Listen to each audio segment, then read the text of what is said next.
Greetings adventurers, I'm Anto and welcome to the first of what will hopefully be a new series of streams of campaign diaries, me talking about my homebrew campaign, talking about what's going on in it, telling you about what the players have been doing and giving you kind of a behind the scenes look, a behind the screen look at my thought process and my decision making for running the game.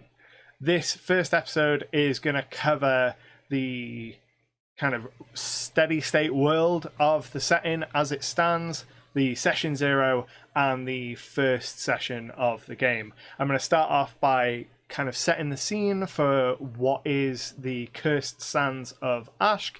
Then I'm going to talk about my process for the session 0 for this particular leg of the campaign. Then we're going to go into what happened in the actual sessions, and then we're going to end with some Q&A and some more free-form stuff. If you are watching this as the video on demand, there will be timestamps for where all of those things are somewhere down here. If you are watching it live, hello, I can see your chat and I will occasionally pick out some things in chat whilst I'm going through these initial kind of setups, and then we'll have a decent Q&A towards the end. So if you have questions as we're going along, throw them in the chat and I'll answer them as it is appropriate. So to kick things off, a lot of you may have seen my initial campaign diaries for the city-states of Ashk, which is my homebrew setting of a desert in my homebrew world, and I started that campaign about a year ago. I will go ahead here and throw the map on the screen. Let's transition. So here is the map for that campaign setting. You can see the Sea of Sand. It's fairly densely populated now. So this is the setting that I've been running games in for the last sort of 12, 18 months, we'll say. And I have been running games as a fairly steady campaign for about a year, and then I had a TPK. All of the players bar one died, and that kind of reset and rebooted our campaign. In the initial first session after that, the players went and managed to cause the apocalypse to happen, which completely changed all of my plans. So we'd had this TPK. All the players were making new characters. They were starting up here in the city of Hera. They had been tasked with finding and stealing the Ark of Chaos, a magical artifact that was being held by an invading army that's come in and conquered this northern region of the country. And the players had been hired to steal this magical artifact. They've been told this is an incredibly powerful artifact and it is capable of kind of ending the world, you know, Ark of the Covenant style. Obviously, they didn't fully take that into account and didn't fully appreciate that, because they ultimately ended up letting it be opened. So they arrived in Hera to do some scouting of the location in which this was being kept. And while they were doing the scouting, they realized that another rival party had arrived and was trying to steal the Ark themselves, and they beat the players to the punch. So this group got in, they grabbed the Ark, and they tried to escape before the players had a chance to try and steal it. So there was this cat and mouse game through the city of them trying to figure out who has the Ark, which of the NPCs that they were going to follow. There was a little bit of combat, and then things kicked off. They attacked the group once they felt reasonably sure that they knew who had the artifact. They chose to just go it straight in with violence, and very early in this fight, one of the players summoned a wall of fire, cutting off all but one of the enemies between the party and the enemy party, and that gave them the chance to open the Ark of Chaos and basically unleash the apocalypse. So at the end of that session, I said to my players, look, I've got an idea for where we can take this, and you have fundamentally changed the world because of what you've done in this session, and I think that we should take a break and have a time skip. So I proposed that we would have a time skip of a year or two to allow the apocalypse to kind of take root, because I really liked the idea of playing a campaign that was set during an apocalypse. A lot of games are set, and a lot of media is set in post-apocalypse settings when society has already crumbled and you follow kind of the last survivors after the crumbling of society, but you don't get many stories that play out that process of society's fall and the impacts that that has. So I really wanted to explore that idea, and the players were really excited for it too, and it gave me a chance to kind of address some of the things that they had brought up as what they wanted from the game. They wanted more magic items, which is something that we hadn't really done for that previous year. For sort of 50 sessions, they'd been fairly sparse on magic items, because 5th edition assumes a fairly low level of magic, certainly compared to older editions and Pathfinder, which is what we used to play. So they wanted more magic items again. They wanted to be able to go out and hunt monsters and use those monster parts to kind of create new items and unlock new features and abilities and things like that. And then they also felt like they wanted more of a unifying direction. So I saw this opening of the Ark of Chaos, opening of Pandora's box, as the chance to incorporate all those things. So what I did was I had it so that this Ark had unleashed a raw, chaotic, almost wild magic-esque surge of corrupt magic into the world. So from the point in which they had released it in Hera, this corruption spread outwards throughout the nation of Ashk, and in the years since, and in the present day of Ashk, there are now corrupted beasts. So one of the big draws of the campaign as it currently stands is that out there in the wild there are these ultimately powerful beasts, like leveled up versions of regular monsters, filled with this chaos and corruption. They have access to additional abilities, they are very unstable and have kind of wild magic surges with them, and they do incredible damage to the places around them. So a driving force for this new rebooted campaign is going to be going out into the world, slaying those beasts, bringing them back to the cities where they can have the parts harvested and turned into new exciting magic items. So in our session 0, rather than having a conventional here is where you meet and going over some of those elements, what I instead chose to do was cover some of the groundwork from the previous sort of 2 years in game time. So you can see here that I've got some information that I kept going over what would happen in these different timelines.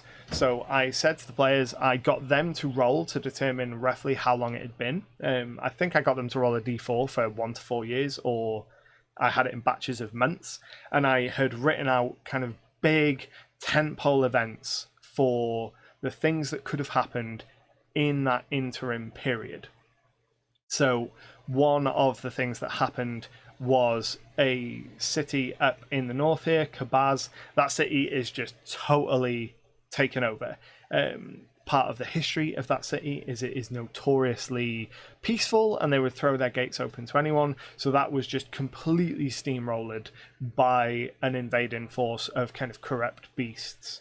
There was great battles where thousands of these minor corrupt beasts came up against the Parthian Empire, which is this invading force that had come into Ashk to try and conquer it. And this corrupt kind of force of beasts slaughtered the Parthian Legion. And essentially what has happened now is, instead of trying to conquer Ashk, the Parthian Empire has completely withdrawn from the nation and has almost like quarantined it. So they control all of the waterways and the Parthian Gulf, and then they control up the north in Nahar. They are controlling kind of land access to Ashk to stop this corruption from spreading out into the rest of the world. What else did we go over in session 0?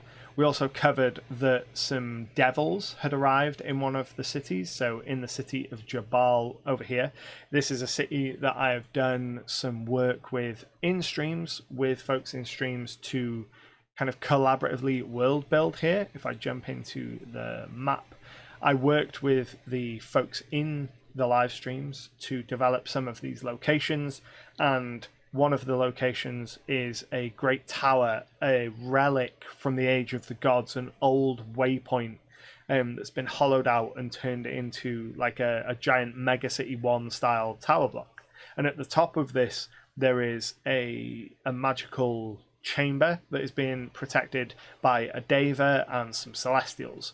Now, I thought it would be really cool to juxtapose that with some devils. So after about 2 years, so around the time that we're picking this up, there's a group of devils that have come to Jabal to kind of fight back against the corruption, because the corruption is very demonic. It is pure chaos that's being unleashed.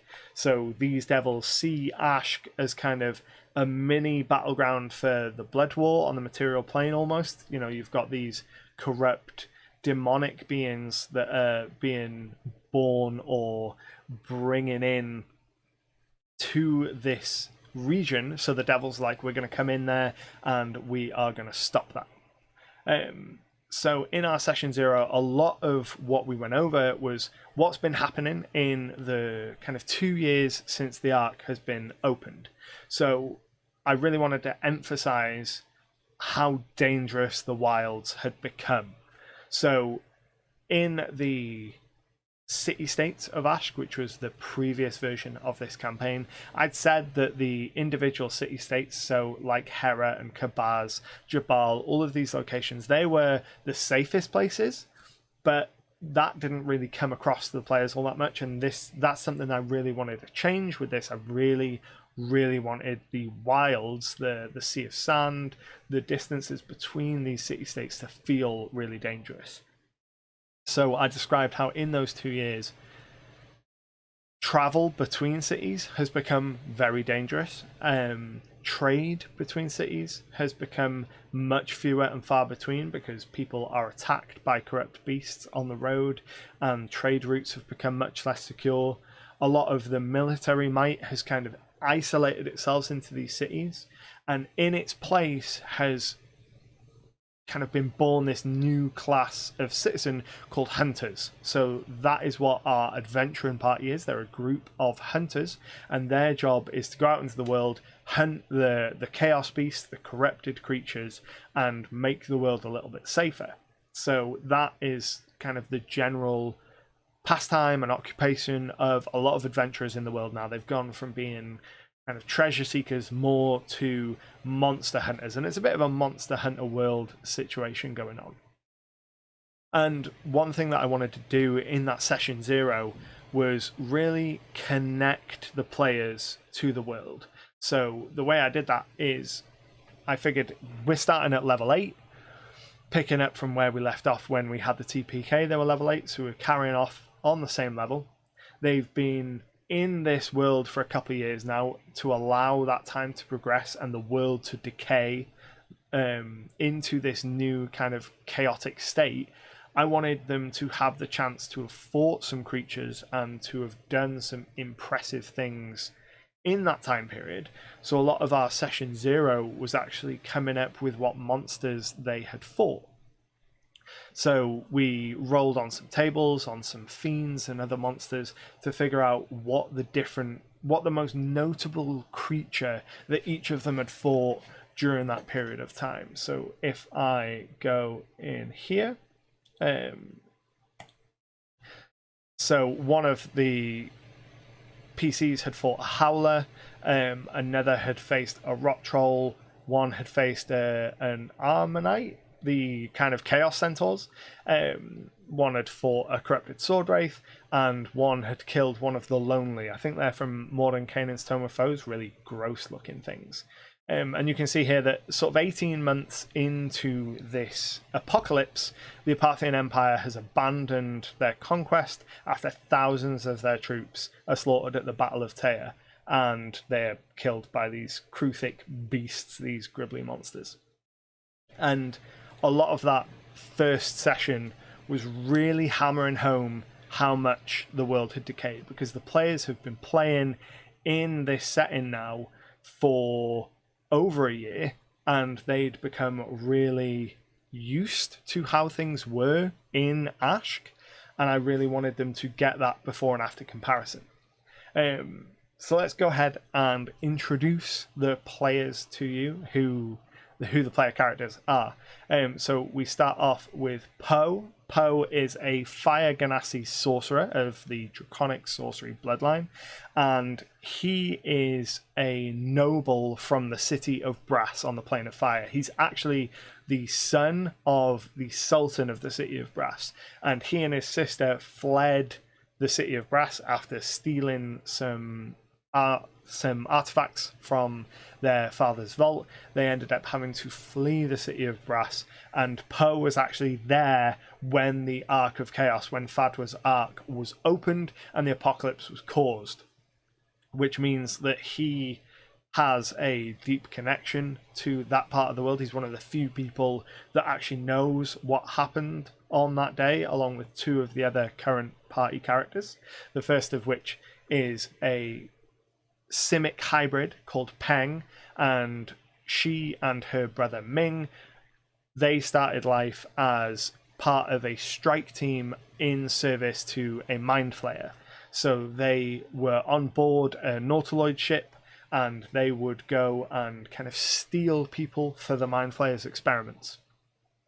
And while they were traveling, maybe 2.5 years prior to where our current campaign is, prior to the apocalypse starting, her and her brother were on board a Nautiloid that was attacked, and during the course of that attack, the Elder Brain was damaged, and they kind of broke out of their mind control and were able to escape from the clutches of the Mind Flayer. So this pair of Simic hybrids are in Ashk. Well, they arrived in Ashk whilst escaping, and a lot of their initial motivation was to find the Mind Flayer that had put them under the kind of charm spell, under the kind of service spell, and kill that Mind Flayer. They were also present for the opening of the Ark and the start of the apocalypse. So together, Peng, her brother Ming, and Poe have been trying to find the person responsible for opening this Ark. It's a dragonborn named Mahazar the Dread, and he's the one that was responsible for opening the Ark. He's the only one of the rival party that survived that encounter, and they've spent the last 2 years kind of searching for clues for Mahazar's whereabouts to hunt him down and see if they can undo the apocalypse. So as I said, Peng is in Ashk with her brother Ming, who is another Simic hybrid. They're not actually blood related. They are part of the same maid brood. So in my setting, Simic hybrids are created creatures made by mind flayers to be kind of elite soldiers to go and grab other experiments for them. And while Peng has a relatively normal appearance, Ming certainly doesn't, and of all of the characters, Ming probably has my favorite art. I had all these pieces commissioned by an artist named Jarek. I've put his details up in the top of the kind of stream overlay, and Ming is a truly disgusting looking creature, and one of my favorite parts of the relationship between Peng and Ming is they both wear these kind of samurai half masks. Ming started wearing it for obvious reasons, and then Peng picked one up as well so that they don't look so out of place. And I'm looking forward to the kind of shenanigans that we're going to get up to when people start inevitably seeing Ming's real appearance, because he looks utterly gross, and there's definitely going to be people that will assume he's a chaos beast or a corrupted beast, and there's going to be shenanigans with that, which I'm really looking forward to. Next up, we have Aemon, who is a human arcane trickster rogue. Forgot to mention, Peng is a blade singer wizard, and Ming is a druid, a Circle of the Shepherd, I think. Druid, definitely a druid. I forget which subclass. And then we have Aemon, who's an arcane trickster rogue. Aemon is pretending to be a sort of well-to-do merchant that moves between cities moving goods, when in reality they have affiliations with a group called the Hura, who are dedicated to eradicating slavery in Ashk. So while there is the kind of mega threat of the apocalypse, Aemon's personal goal is to eradicate slavery in the nation of Ashk.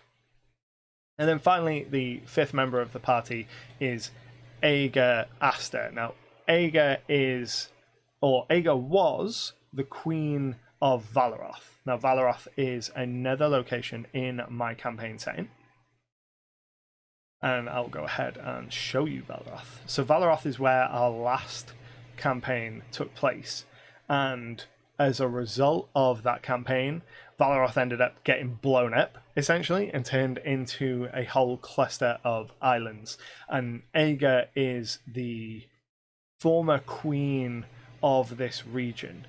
After the apocalypse started, a series of unfortunate events led to her taking on some of the corruption that is bringing about the apocalypse. So she is actually infused with this corruption, which manifests as a multi-class dip into wild magic sorcerer.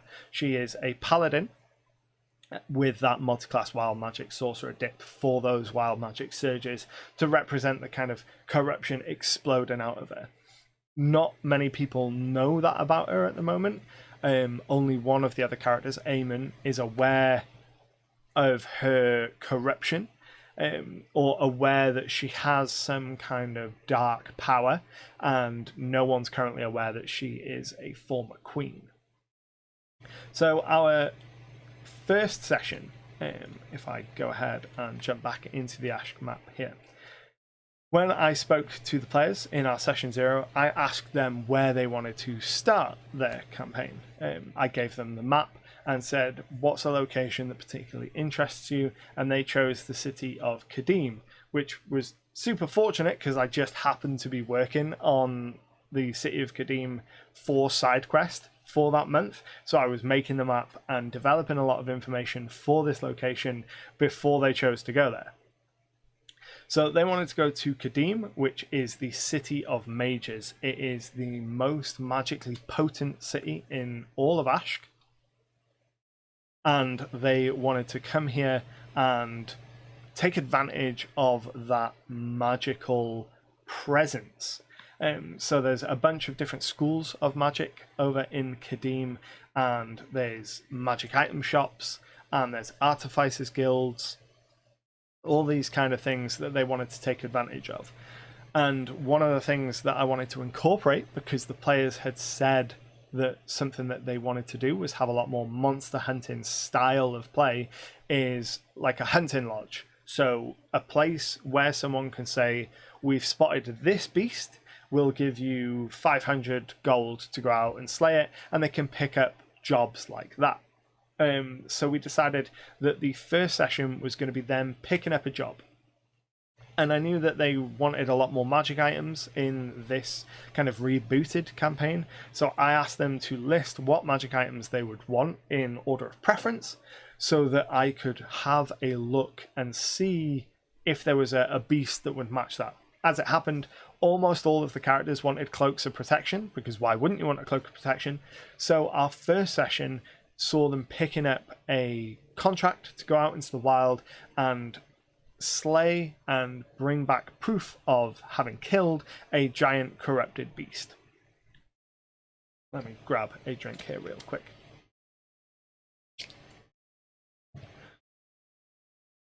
So our first session was them picking up in town we decided that the reason they've started working together now is that they had all recently just moved into the same kind of apartment complex. So prior to the apocalypse, Kadim was a very elitist city. Only magical users could own property in the city. Everyone else lived outside the city. And since the apocalypse, there's lots of refugees, lots of new folks come into the city. So trying to find a place to live in the city was really difficult. And what had brought them all together, they'd met each other a few times individually, but what brought them together as a group is that this apartment had come available and they'd all decided to go in together on this apartment and live in the city. And it gave us a reasonable in-universe explanation as to why they've now decided to start traveling together. It means they didn't have to just meet in the tavern, and they can have some prior experience with each other to allow them to draw on some of their real world relationships going forward. So this first session, let me go ahead here and pull up my calendar, because my calendar has got the information on what actually happened, or the bullet notes of what happened. So you can see here, I make bullet notes as the sessions go on, and then I will usually come back in and flesh these out. I haven't fleshed these out yet, but you're going to get the fleshed out version here. So we started with them living together. They'd gone on several missions separately before this, but never all as a group. And they'd each expressed interest with the lodge of if there is any beast that would be suitable for maybe using their hide for a cloak of protection or something similar, to let them know. And the first session starts with them getting word of a corrupted beast that's been seen out in the mountains up to the north. Something large enough that it potentially could be used to give them cloaks of protections. So they all meet up. They go to a couple of stores in the city. They go to Octavius's Oddities, pick up some general supplies. They went to Divine Holistics, which is a herbalist, to get some potions. So let me go ahead here and zoom in so that you can see.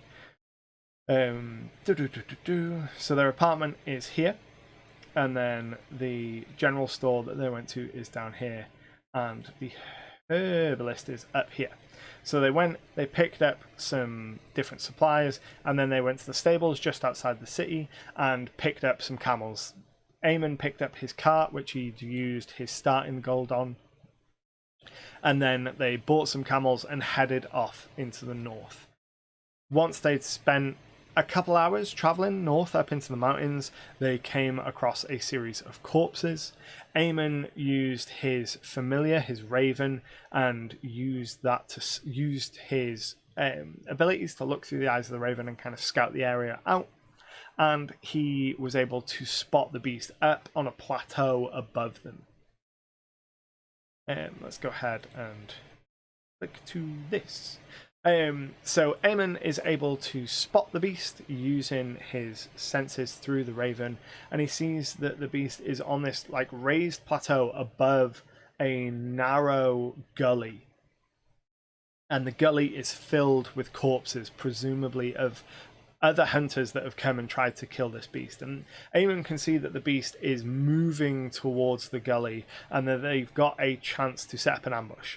So they leave the wagon behind, leave a lot of their mounts behind, all except Aga, the paladin, who rides a summoned elk. She takes her elk into the gully. They set up and they kind of hide, waiting for this corrupted beast to arrive. When it arrives and drops down, Aga charges out from behind one of these rocks and goes in to start the combat. And immediately they are faced with these corrupted beasts are unlike anything that they've faced before. They have resistance to all non-magical damage and spells, which means that in the first few rounds, the players are hopeless. They don't get almost any damage off against this creature, and panic sets in very, very quickly.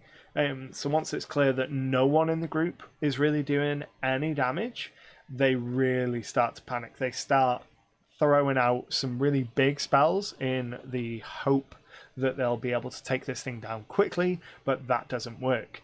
The ape, this giant corrupted ape, grabs Ager off her steed and throws her, and to stop herself being splattered against the rocks, she casts Featherfall on herself. Now, because she's a wild magic sorcerer, this means that she has to roll on the wild magic table. And one of the things that I decided with these corrupt beasts is that they're really going to tie into that chaos of wild magic. So anytime another character near them rolls on the wild magic table, they're also going to roll on a wild magic table. So Ager is thrown through the air, and as she's screaming towards this rock wall that would have just crushed her body, she casts Featherfall on herself. First kind of major spell that she's cast of the game. She immediately rolls a 1 and has to roll on the wild magic table. Her wild magic is pretty inconsequential, but it does trigger a wild magic surge for the corrupt beast, which immediately gains the ability to fly. So this huge sort of 15-20 feet giant ape suddenly gets the ability to fly and just starts levitating off the ground. At this point, all the players freak out because they're like, this thing is huge and it can fly. So one of them casts Dispel Magic, which managed to end the flying condition. And then over the course of the next few rounds, they are able to whittle it down to 50% of its health. They're able to bloody it. And doing this removes its spell resistance and weakens it, but it also makes it much more volatile. So then it starts rolling on that wild magic surge table every single round. Excuse me.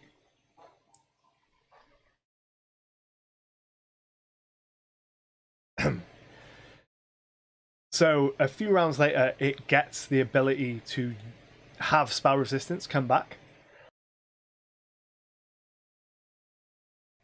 which really puts a scarper in the plans of the players, because they had a few rounds where they were able to deal full damage, they were enjoying that, and then its wild magic surge gives it more spell resistance. Then it surges and summons a cloud of fog around itself, obscuring it from the players, which allows it to get in and get some incredible blows in on some of the players.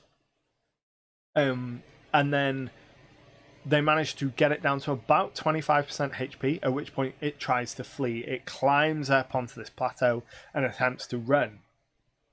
Now, Ager immediately gives chase, and then so does Eamon the rogue, as well as Peng the Bladesinger. They all kind of converge on the beast. Eamon and Peng both go down during this. Eamon charges in to try and help the other two and immediately just gets pummeled. I believe he actually got crit and just went down almost in one hit, and then Peng goes down very soon after. Things are looking real dire.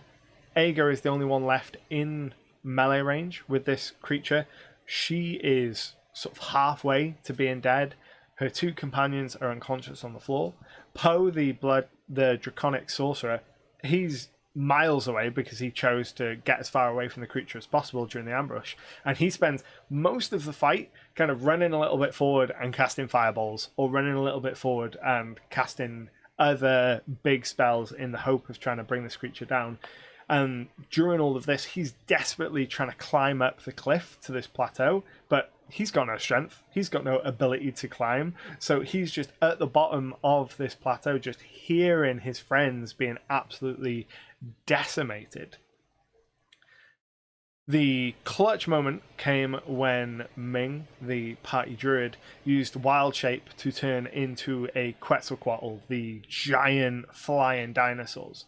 And he flies up into the air and dive bombs the corrupt beast and manages to drive his beak through the creature's chest and kills it just before it's able to crush Ager to death.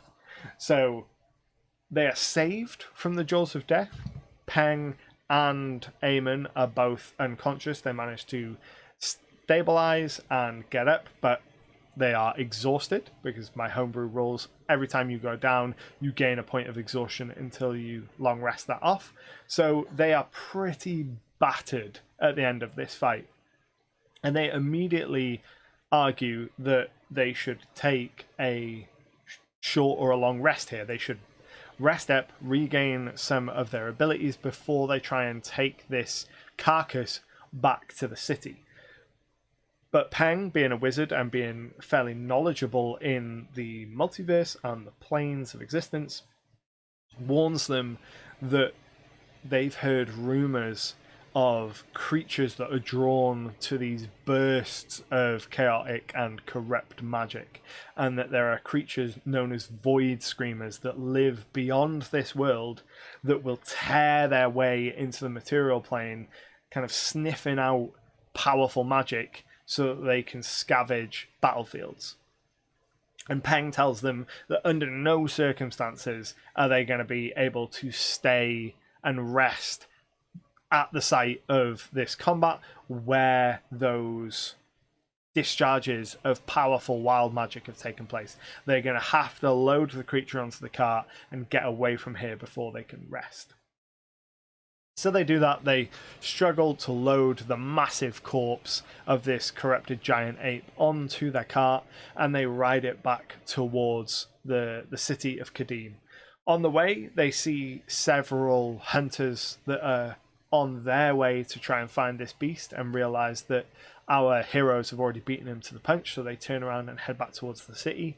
And in the kind of slums outside the walls of the city, they encounter groups of children that kind of follow them, enamored by this massive dead beast and in wonder of these valiant heroes that are bringing the beast back to the city. And they also encounter, from a distance, a black dragonborn called Karanak, and Karanak is currently the leader, the front runner for the Hunter's Lodge leaderboard. So in the Hunter's Lodge, there is a leaderboard of the 100 people who have had the most kind of corrupt kills, killed the most corrupted creatures, or gained the most number of bounties from the lodge. And Karanak, this black dragonborn, is the leader of that current list, and they get a little bit of a distant look at that character. When they return to town, they immediately go to the Hunter's Lodge to pick up their earnings. They get 3,000 gold for bringing proof of the kill for this corrupted giant ape. And then they ask at the Hunter's Lodge, how would we go about making the hide of this magical creature into cloaks of protection? And they're given 2 leads. They're given the lead of the Artificers Guild here in the city, and also the magic shop in the city as well. Now, the magic shop, Exalted Wares, is where half of them want to go, and the other half want to go to the Artificers Guild. So in typical fashion, they decide to split the party, and several of them go to Exalted Wares and several of them go to the Artificers Guild, with Ager remaining at the apartment with the corpse of the corrupt beast to protect it. Now, the 2 that go over to the Artificers Guild, I believe that it was Poe and Peng that went to the Artificers Guild. They go there and enter into the building and are immediately met by a really old gnome who's playing with a grenade and trying to make a new form of grenade. And he directs them to see a character in the Artificers Guild called Shias. Now, Shias is a tiefling woman who uses a wheelchair, and she comes rolling over to the party, introduces herself, or rolling over to Poe and Peng, introduces herself, and they say, look, we're interested in getting some cloaks of protection. We've got this beast. We would like for you to give us cloaks of protection for it. And she insists that before she'd entertain the idea, she'd want to see the beast so that they could conduct some spells and experiments and tests on it, and that selling direct to consumer almost isn't really what the lodge tends to do. The Artificers Guild tends to deal more in wholesale magic items. So there is a magical police service in the city of Kadim, the Magical Protection Service, And a lot of what the Artificers Guild does is outfit those kind of magical cops with one-use wands or magical items to keep the city safe. They don't tend to deal directly with individuals, but she says that they're willing to take a look at it. So Poe and Peng decide, right, we're going to go back. We're going to wait for the others to get back to the corpse of this beast, and we'll take it over there for them to have a look. While this is happening, the others are over at Exalted Wares. And Exalted Wares is a magical shop owned by Ixus Danbury. Now, Ixus is a red-skinned tiefling male, a very ostentatious man. He wears a beautiful, like, imperial coat, and he wears all these rings and has lots of piercings and, like, bangles on his horns. He's a very well-spoken and elegant man.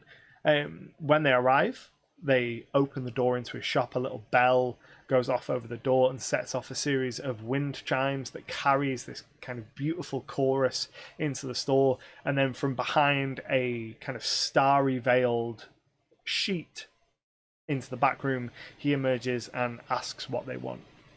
And they have a conversation with him. They make some persuasion checks, and the agreement they eventually come across is that he will take the entire corrupted beast and he will sell them cloaks of protection at a 2,000 gold discount per cloak. So the normal price of them would be 3,500 gold. He's willing to sell them for 1,500 each if he can have the rest of the beast. They try and haggle him down a little bit, and he does offer them a deal. Eamon makes a claim that they will be at the top of the leaderboard in 2 weeks. They're currently not on the leaderboard, so they'd have more than 100 spots to climb. But he says, we'll be on top of the leaderboard in 2 weeks. You know, we're up-and-comers in this city. We're people that you're going to want to have a relationship with now before we make it really big, because then we're going to bring a lot of business to you. And Ixus says, well, if you get to the top of the leaderboard in 2 weeks, I'll give you an even larger discount on these cloaks. If you don't get to the top of the leaderboard, then you'll pay more for them. And Eamon refuses that deal, takes the initial deal of 1,500 gold in exchange for giving them the body of the beast, and the party reconvene at the apartment. As the two groups are returning to the apartment and to the body of the beast that Aegir, the paladin, is protecting, she is approached by a fairly disheveled looking man who notices the beast's body and offers to buy it from her for 5,000 gold. She refuses the offer, so the man decides to walk away whistling, and she notices a group of children in the alleyway opposite kind of watching this exchange go down. She doesn't think much more of it, but they're going to come into play again later.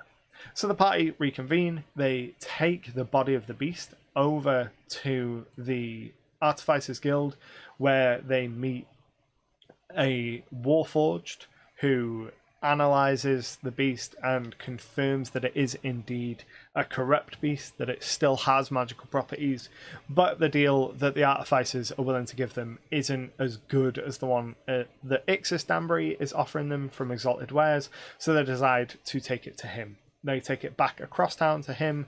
He summons a magic carpet to kind of lift this massive beast off the cart, and they make their exchange. He writes out a receipt for them, and during the course of this exchange, Aegir says that her steed, Dunstallion, her magic elk, should be entitled to as much of the reward as everyone else and should get a cloak of protection because it did as much damage to the corrupted beast as Poe did. Because, as I said, Poe was very far at the back for this combat.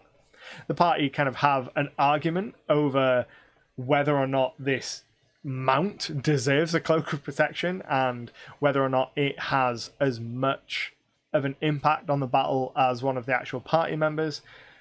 But eventually Ixus makes an amendment to the receipt, staples on another piece of parchment, brings out a little stamp and a little ink stamp box, and gets the elk to give it a hoof print as a sign of accepting the deal.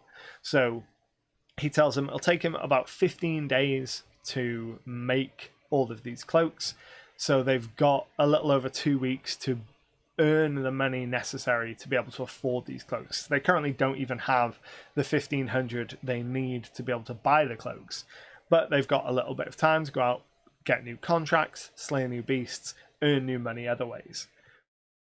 One of the other ways that they decide to earn money immediately is they decide to go over to High Stakes, which is an underground kind of speakeasy and casino. This is a place that Ming and Peng have frequented before. Ming, being somewhat of an outsider with that horrible face, has got a lot of experience in High Stakes and in this speakeasy casino environment, and has quite a gambling addiction. He's fallen in bad with some debtors and some loan sharks in the past in this city, which is going to be interesting to explore going forward. And they decide to go there, see if they can gamble some of their money and make up some of the shortfall to be able to afford these cloaks. So when they get there, they arrive. There are a variety of dice games there, a variety of card games and different tables for them to play in, and they start playing in some of these games. Over the course of the evening, they start losing a fair amount of money. Ming, in particular, loses a few hundred gold, and the owner of High Stakes, a man named Adrian Folks, arrives and welcomes Ming. He's very familiar with Ming because, as I said, Ming has a bit of a gambling addiction and is a semi-regular here, and he offers to allow the party to play in a high-stakes game with him. The game is called Two Chest Mimic. The premise is all the players roll their dice secretly. The player with the highest total wins, and you bluff and make bets. There's 2 rounds, and at the end of each round, the house rolls a dice, the mimic dice, and the face result of that dice wipes out the face result of anyone's hands. So if the mimic dice is a 6 and you've got 2 6s in your hand, those no longer count for the total. So they play this game of high stakes, 2 chest mimic, and the pot ends up at 1,600 gold. And it gets right down to the end, and the end is Ager, Peng, and Adrian Folks, and Peng is able to come out victorious and ends up, I think, around 1,200 gold up on where she started the night. Ager loses about 400 gold, Ming loses another 200 or 300 gold, and Poe had already lost maybe 50 or 100 gold earlier in the night and just sworn off playing any more games. Same with Eamon. Both those pair had already lost a modest sum, so they decided, yeah, we're not going to do this. We're not going to go to the high stakes table. But the night ends with Peng 1,600 gold richer, and Peng and Ager decide to stay in the speakeasy in high stakes for a little while after everyone else has left, after the other party members have gone home. They try a variety of different really potent drinks. One of them is called Torture. It's made from the blood of a fiend, and it immediately gives Peng the drunken condition. It makes her woozy and she starts losing some motor control, and they decide to go home for the night. So Ager is sort of half carrying Peng across the city, and they get back to the apartment. Now it's early in the morning at this point, maybe 1-2 a.m, and Peng notices the kids in the alley across the way, but is too intoxicated to really communicate that to Ager, and they go into the apartment, and that's where we ended the session, with those kids that had been watching the exchange between the Shady Man and Ager earlier in the day, watching them go in their apartment. And we're going to pick up in the next session with a group of robbers who know that this party have got gold because they've just slayed a beast, so they're bound to have a decent chunk of change being given by the lodge, and now know that there are intoxicated party members in there. So our next session is going to pick up with these burglars coming in to try and rob them. So that is where we are up to at the end of our first couple of sessions. So I'm going to jump into the chat now and pick out some questions. Let's go right back and see what we've got in terms of questions. So way back at the start, Robinocracy asked, what is the apocalypse that's happening?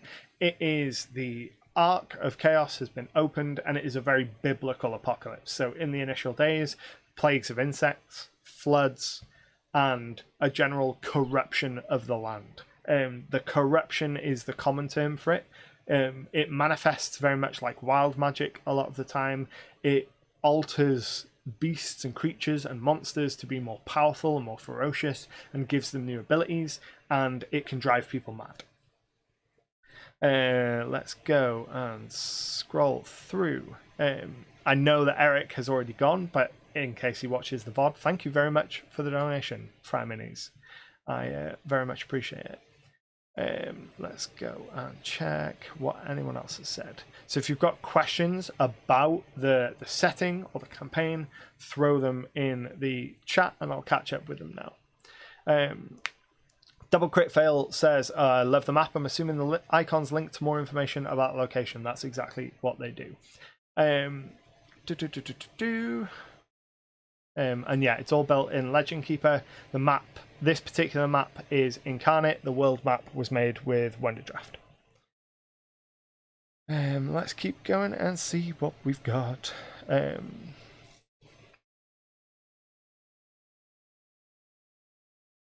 So Croc says, if I may pose a query, what would you do if you're a DM and the party wanted to split during an inopportune time or location? I let them split.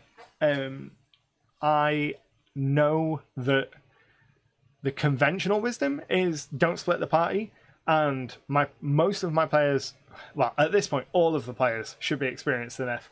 We've been playing together for 4 years, 5 years now. They should all be experienced enough to know not to split the party, but they still choose to. So if they say we're going to split up, I let them do it. And if they come to an encounter that I had planned, I don't change that encounter in any way. That has actually led to player death in the past, but I'm okay with that. If they choose to split the party, they need to be okay with the consequences of it. Hermit says, do you allow the players to watch this? No, this will be one of the videos that I say to them, don't watch, because it's going to have big old spoilers and you'll ruin your fun from it. I know at least one of my players semi-regularly watches my videos, and will sometimes appear in streams, but this is one where they are told, don't watch this because it's going to spoil things for you. So if folks have got questions about how I have made decisions about any of these things, throw them in the chat. Double Crit says, we've played other campaigns in this world. Yes, I have. So if I jump over into Legend Keeper here, and I'll zoom out and grab the campaign map and then the world map. So the first major campaign I ran was elsewhere in this world, predominantly in the nation of Valoroth, which is over here. So we're currently playing in Ashk, which when it loads, there we go. So this here is Ashk. We were playing our last but one, I think technically now, in Valoroth. We ran that from level 3 to 20 in Pathfinder, and it ended with one of the last things that happened was through a series of player choices and mistakes, they ended up blowing up the country. So it turned it into this collection of islands, which is now called the Shattered Isles, and that was the big consequence of them finishing that campaign. And then we've run a game in Ashk for about a year before we kind of did this soft reboot. Different set of characters, different series of adventures. I did have a series of campaign diaries kind of talking about how that started as pre-recorded videos, but they took a lot to produce, a lot more than a live stream does. So I stopped making them. But we played for about a year until we had TPK, after which we made new characters, and in the first session of those new characters they managed to cause the apocalypse. So we've done the time skip, and now it's kind of a soft reboot of the campaign. Same location, but a lot of the steady state world has changed because they've unleashed this corruption on the land, and this nation has been annexed and it's in its dying days. You know, they are now playing as hunters, and their kind of job is to hold back the darkness for one more day. Mark says, have you made the new Ash map yet, reflecting the apocalypse? No. Partially because in terms of geography, nothing has really changed. The locations of the cities, even if the cities have changed, the locations of them haven't. So there's not really been a cause to change the map or the base structure of the map yet. But as time goes on, I'm sure that that will change. If it's anything like the last campaign, I'm sure the players will cause untold damage to the world. One thing that I do want to happen is one of the areas is going to get completely wiped out in the future. I have kind of planned out a timeline of events of things that will happen regardless of player intervention. And if they happen to be in the area that these things are happening when they are going to happen, then they can take part in it and, you know, potentially stop it or make it worse. But at least one of the city-states is going to be completely obliterated by like a gargantuan primordial beast at some point in the future.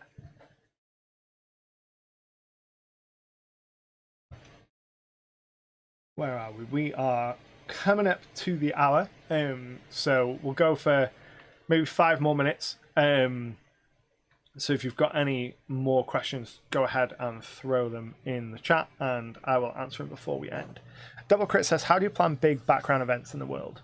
So if I jump over here into one of my planning documents,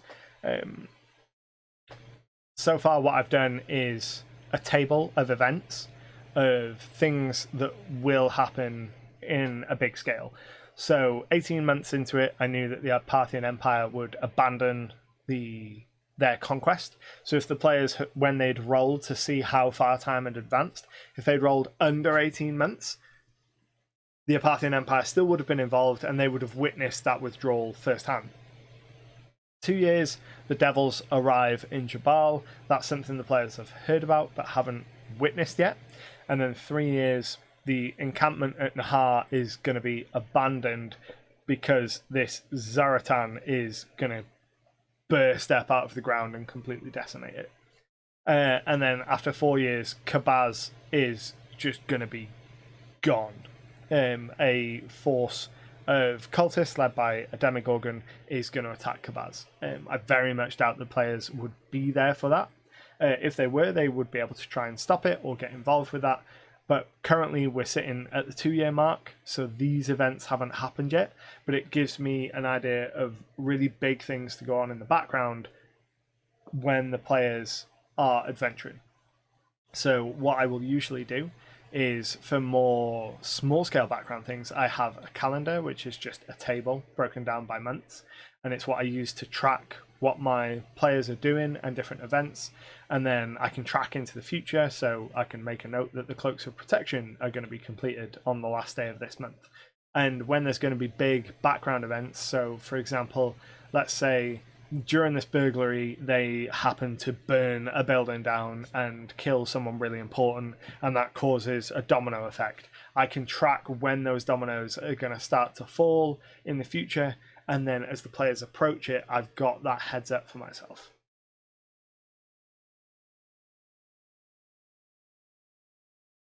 We've got time for a couple more questions if anyone has anything specific they want to cover. I don't want to go too much over an hour here because I'm conscious of everyone's time.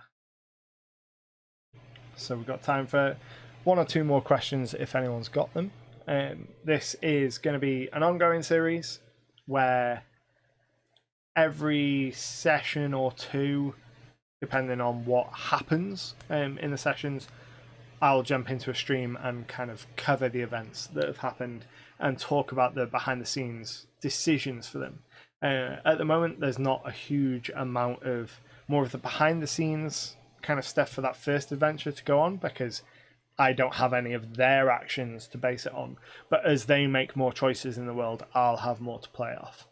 Hermit says, how do you convey to your players that world events are happening without derailing them from the prepared options? Or do you only tell them about things they can follow up on? So I've got a couple of different ways of doing it. Sometimes I will have kind of newspapers in the world. I think I might have an example of one of them to show off. That I can say, here is some information about what has happened in the world. Let me go ahead and open this preview image. So for some reason, that's larger than I thought. And that's a map. Can't remember how to zoom in, but I've got a newspaper that I've produced in the past to show the players what is happening. I have kind of town criers that will disseminate information to let the players know what's happening, and sometimes I will just straight up kind of out of game tell them what's happening. So with the example of the devils arriving in Jabal, I just told them straight up, you started to hear rumors that devils have come to this location. Valor says, can we watch the campaign somewhere? Unfortunately not. It's my home game. None of the players are interested in streaming it. So these campaign diaries are more for me to kind of tell the tale of what's happening and give the DM perspective on it, because I know that for a lot of DMs, these kind of campaign diaries are more useful in some instances than a stream. Streaming a game is something I would really like to do in the future, but it's not something I want to do. I want to do it right, and I want to do it with a really nice production value, which is something that's not attainable, certainly in the current climate with the world on fire at the moment. I don't want to just do it as a remote game with everyone in little Zoom boxes. I'd want people at the table, I'd want a really nice set, and I'd want all those production value elements to it. But it is something that I would very much like to do in the future, have some kind of actual play game, because I think they're a lot of fun. Time for one more question if anyone wants to throw one more question in, and then we will wrap up for the evening. Thank you very much to everyone that has joined and watched along. I hope it's been inspiring and useful. A lot of this information about the corrupted lands of Ashk and how the steady state world has changed is going to be in the August issue of SideQuest, which is my monthly magazine. You can find the link to it at the top of the screen, patreon.com/Icarus_games.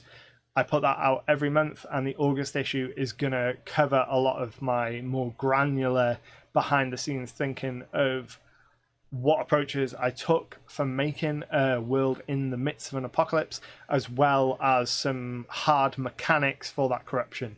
So there's going to be a corruption wild magic table, a corruption template that you can apply to a monster to turn a monster into a corrupted version of itself, and a bunch of other goodies in there as well. But I am starting to lose my voice, so I'm going to go here and transition to the end screen. Thank you very much for watching along and joining me and getting involved in the chat. I hope that you enjoyed it, and I hope to see you in the next one. But until next